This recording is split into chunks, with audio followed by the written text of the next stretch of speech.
aí, galera, hoje mais um vídeo daqueles sobre os países, muita informação sobre a Itália hoje. Bom, vamos começar com a história. A história da Itália começa desde muito antigamente, desde a pré-história, já com os homens neandertais lá, etc. Mas eu vou começar da parte que mais interessa, que é a parte do Império Romano, que é um marco na história do mundo. Por quê? Porque foram eles que inseriram muitas coisas na nossa realidade hoje em dia. Entre eles, o sistema numérico, o calendário, o alfabeto, e tornou o cristianismo a religião, uma religião mundial, vamos dizer assim. Quando eles trouxeram a religião para ser o cristianismo, a religião do império, trouxe assim um cenário mundial para o cristianismo. E na história, o Império Romano, que era muito grande, ele caiu, se dividiu, e a Itália, que sobrou, também se dividiu. Posteriormente, parte da Itália fez parte do Sacro Império Romano Germânico, que também foi um outro grande império, que também pegou bastante território ali da Europa. E também esse império veio a acabar e, de novo, a Itália veio a se fragmentar em várias cidades e estados. Não era assim um país inteiro, era assim várias cidades isoladas. Depois, lá pelo século XVI, veio o Renascimento, que foi uma explosão de culturas e artes e outras coisas assim, liderado por grandes artistas da época como Leonardo da Vinci, Rafael, Donatello, Michelangelo e eu estou falando dos artistas, tá? Não das tartarugas ninjas. É claro. Depois veio um período de dominação estrangeira. A Itália foi dominada há um tempo pela Espanha, depois pela Áustria, depois foi invadida pelo Napoleão. E só lá por 1871 que começou assim as guerras, aquela época ali, as guerras da unificação italiana.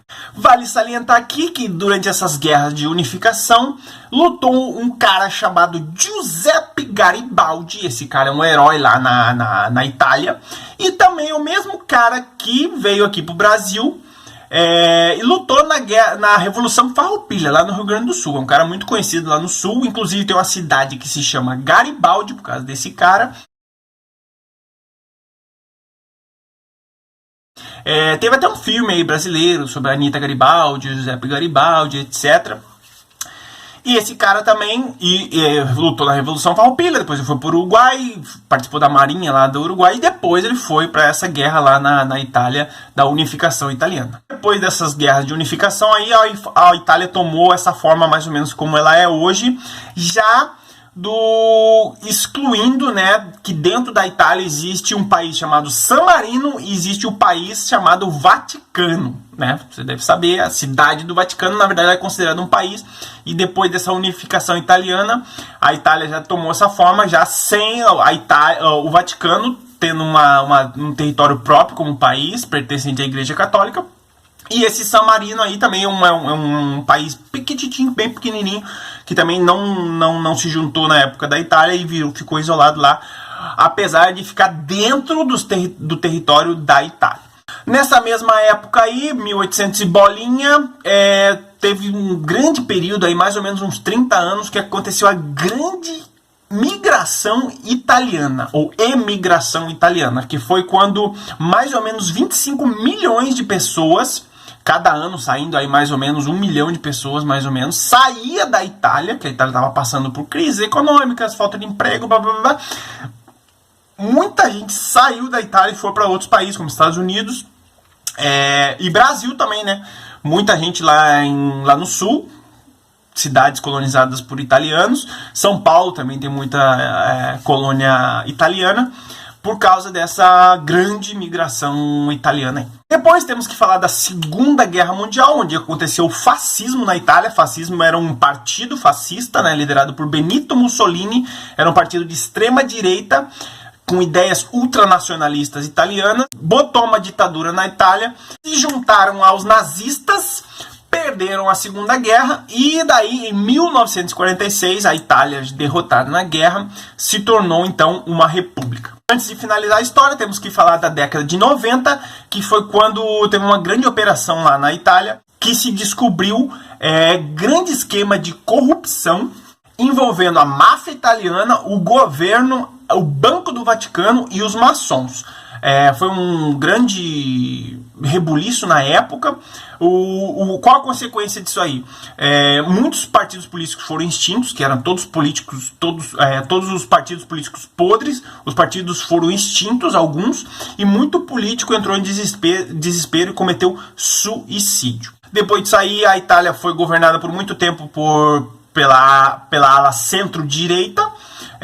O nome mais proeminente da época era o tal do Silvio Berlusconi. Porém, hoje, o primeiro-ministro da Itália é o senhor Giuseppe Conte, que é um cara mais independente, assim, não tem muito uma ala muito direita nem esquerda, é meio que independente, assim. O governo na Itália é muito parecido com o Brasil, tem uma Câmara, um Senado, um presidente com mandato de 7 anos, porém lá eles têm a figura do primeiro-ministro, que tem muito poder, que é o presidente que escolhe o primeiro-ministro, que é esse senhor aí, Giuseppe Conte. Hadouken! Economia. Para falar de economia, primeiro tem que botar um parênteses aqui, porque a Itália, ela existe uma região norte e uma região sul. E o norte é bem diferente do sul, o norte é mais rico que o sul. É muito parecido com aqui no Brasil, que a região do nordeste e o norte lá é um pouquinho mais pobre. Lá na Itália é parecido, só que lá o sul é mais pobre. É uma região mais de colônia, uma região mais de agricultores, mais pobrezinha. E o norte é a galera rica, onde é que fica Milão, onde é que fica as cidades mais turísticas, as grandes montadoras de carro, etc. E lá que é onde rola a grana. Mas enfim, a Itália está entre a 7ª e a 8ª maior potência do mundo. Isso porque ela tem uma agricultura muito forte, principalmente produtora de vinho. É a 1ª ou a 2ª maior produtora de vinho do mundo. Além da indústria automobilística, a Itália, como vocês devem saber, muitas marcas famosas aí de carro, como por exemplo Ferrari, Lamborghini, Maserati, Alfa Romeo e também a Fiat. Também a indústria da moda e produtos de luxo é muito forte. Tem as empresas lá como a Gucci, a Dolce & Gabbana, a Prada, Armani, essas grandes empresas aí de roupa e joias, essas porcaria tudo aí que também dá muita grana lá para a Itália. E também o turismo. A Itália é o 5º país mais visitado do mundo. Entra muito dinheiro no turismo. Tem cidades muito turísticas lá, como a própria Roma, Verona, Veneza, Florença, a Costa Amalfitana, entre outras cidades muito turísticas. Pisa, né, a Torre de Pisa, entre outras por aí.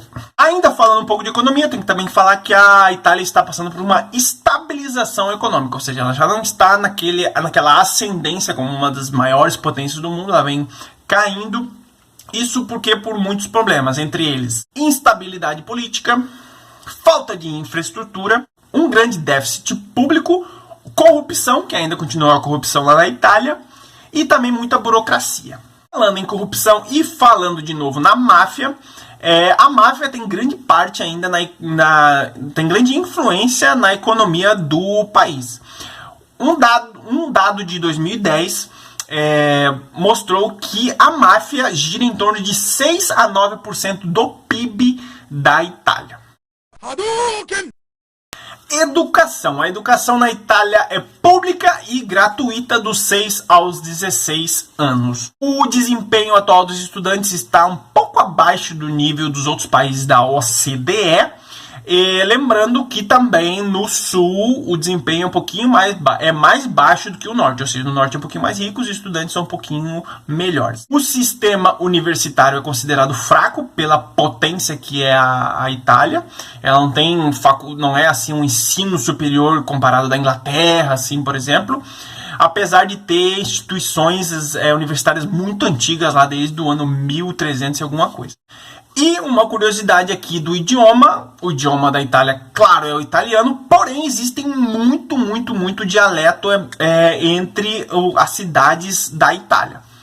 Inclusive a gente conheceu um cara na viagem que ele era da Sardenha, é outra ilha da Itália, e ele falou que cada cidade, ou seja, a ilha é pequena, tem várias cidades, e cada cidade tem a sua cultura, e cada cidade tem seu idioma próprio, e não é um idioma parecido, assim, tipo o português e o espanhol, não, é uma coisa totalmente diferente, um cara tipo falando tipo russo, o outro falando tipo italiano, é uma coisa bem diferente, e ele me disse que surgiu daí porque os italianos gesticulam tanto para falar. fica falando com a mão, assim, não sei o quê, porque quando um cara ia de uma cidade para outra, a outra cidade falava outro dialeto, então ele tinha que gesticular, fazer gestos com a mão, porque ninguém se entende na Itália. Hadouken! O sistema de saúde público da Itália é muito parecido com o SUS, tem algumas peculiaridades diferentes que eu vou falar aqui. Por exemplo, tem algumas coisas que são grátis e outras coisas que não são grátis. Então, por exemplo, quando você se cadastra no SUS deles lá, você é atendido por um médico e esse médico vai te atender gratuitamente para sempre. Ele vai ser aqui tipo as clínicas da família aqui do Brasil. Então, sempre você vai naquele médico, ele vai te atender e você tem direito a essas consultas gratuitamente. E também alguns medicamentos mais baratinhos também é de graça. Se você precisar de alguma coisa mais complexa, um exame, uma consulta não emergencial, você vai ter que pagar uma taxa, que se chama ticket sanitário. Ou seja, para cada coisa que você vai fazer fora daquela consulta básica do médico, tipo um exame, uma internação de alguma coisa, um tratamento, você vai ter que pagar esse ticket sanitário, que varia de preço, mas ele não ultrapassa ao preço de 36 euros. Esse ticket sanitário não é cobrado para pessoas acima de 65 anos e pessoas que demonstrarem que são realmente pobres, não têm renda. No geral, o sistema de saúde da Itália é considerado muito bom. Eles têm uma média de 4 médicos para cada 1.000 pessoas lá na Itália. Comparando com o Brasil, no Brasil é 2,18 médicos para cada 1.000 pessoas. Eles têm considerado a saúde boa por causa também da expectativa de vida. A expectativa de vida da Itália é de mais ou menos 83 anos. Segundo a revista Lancet, que está na moda agora, né? Todo mundo fala de coronavírus, a revista Lancet, que é uma das revistas mais importantes da área médica, não sei o que, falou que a Itália tem a 9ª melhor saúde do mundo. Mas daí as pessoas devem estar se perguntando, poxa, mas se eles têm a melhor saúde, uma das melhores saúdes do mundo, por que morreu tanta gente lá por causa do coronavírus, etc. Bom, morreu porque 23% da população é idoso, ou seja, 1/4 da população já está no grupo de risco lá. Então, e claro que não foi só isso, né? Eles meio que o governo resistiu no início a fazer as medidas de proteção, teve muito evento envolvendo aglomeração já com o vírus circulando, teve jogo de futebol, teve carnaval em Veneza, então isso espalhou o vírus muito rapidamente e mesmo assim, com aquela monte de gente pegando o vírus ao mesmo tempo, o sistema público não deu conta, não tinha leito suficiente, acabou gente morrendo na fila porque não tinha respirador, não tinha leito para atender toda essa massa, principalmente os idosos, numa vez só. Hadouken! A religião predominante na Itália é a católica, tá? O Vaticano fica dentro da Itália. 88% da população é católica, porém só 1/3 disso é praticante. Hadouken! Por fim, algumas curiosidades. O sorvete não foi inventado na Itália, mas foi apresentado ao mundo, ficou famoso no mundo todo, graças a um italiano chamado Marco Polo. Era um cara que viajava muito, tipo a gente assim. Ele viajou para o Oriente, trouxe lá um dos tipos, né, de sorvete, que já existia sorvete na época, ele trouxe para a Itália e vendeu a ideia, e ficou muito famoso o sorvete pelo mundo inteiro, chamado gelato, lá na Itália. A Itália é muito famoso pela comida. Comida para eles é tipo assim um ritual.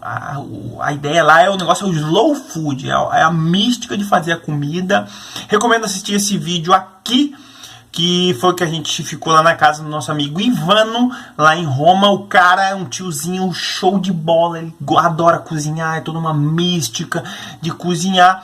E a curiosidade é os pratos que os italianos inventaram. Por incrível que pareça, eles não inventaram a pizza, eles também popularizaram a pizza, mas eles inventaram a lasanha, o nhoque, o calzone, entre outros tipos de massa, e muitos tipos de queijos, entre eles o gorgonzola, o provolone, a ricota, o parmesão e a mozzarella. A pizza ninguém sabe onde inventou, dizem que foi na China, mas foi em Nápoles, lá na Itália, que ela se popularizou como uma comida popular, famosa, agora a Itália é famosa pela pizza, e lá eles são cheios de manias para comer a pizza. Por exemplo, a pizza é um prato individual. Você pede uma pizza, a pizza deles é um pouquinho menor, assim, não é aquela pizza gigante que nem aquelas pizzas de 70 centímetros aqui no Brasil, não. A pizza é individual, não se divide a pizza, não se come de garfo e faca, se come com a mão, e nem pensar em botar ketchup, mostarda ou qualquer coisa em cima. E também os sabores lá são bem mais restritos, são poucos os sabores que tem, é meia dúzia de sabor aqui, não é que nem aqui no Brasil que o brasileiro sai inventando sabores de pizzas exóticos, tem pizza de bananada, pizza de cachorro-quente, pizza de hambúrguer, pizza com conchinha, com coxinha, enfim. A pizza famosa da italiana é a margherita porque ela foi feita pensada nas cores da bandeira da Itália. 2 lugares excêntricos lá da Itália, um é esse aí que você está vendo no vídeo, é o Grotta Palazzenese, não sei como é que se fala isso aí, é um restaurante muito conhecido lá na Itália que fica dentro de uma gruta. Outro lugar conhecido é essa cidadezinha aí chamada Viganella, que ela é uma cidade cercada de morros, ou seja, ela fica dentro de uma panela, parecido com Bangu, assim, só que diferentemente de Bangu, lá o sol não bate.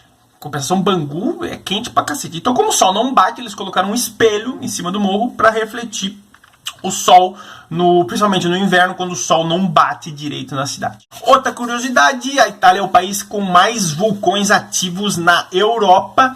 Os mais famosos entre eles, o Vesúvio e o Etna. Lembrando que foi o Vesúvio que entrou em erupção e destruiu a cidade de Pompeia. A gente até teve lá... no mesmo vídeo que eu recomendei antes, tá a nossa passagem lá por Pompeia. A gente viu lá os corpos que ficaram petrificados. Lá eu explico a história no vídeo lá não é os corpos que ficaram petrificados, é tipo uma pegada que os caras fizeram com gesso lá dos corpos das pessoas que morreram lá em Pompeia. Para finalizar, uma curiosidade linguística. Lá na Itália se fala tchau para dizer oi. E também tchau para dizer tchau, ou seja, você chega para a pessoa e fala tchau, e quando você vai embora você fala tchau de novo, ou seja, tchau é um cumprimento de oi e significa oi, olá, tudo bem, e também tchau, tô indo embora. Valeu, galera, espero que tenham gostado desse vídeo, mais um deles do país hoje da Itália. Comente aqui embaixo qual é o próximo país que você quer que eu faça um vídeo desse tipo. E até a próxima com mais vídeos aqui durante essa quarentena que ninguém mais aguenta ficar em casa. Tchau!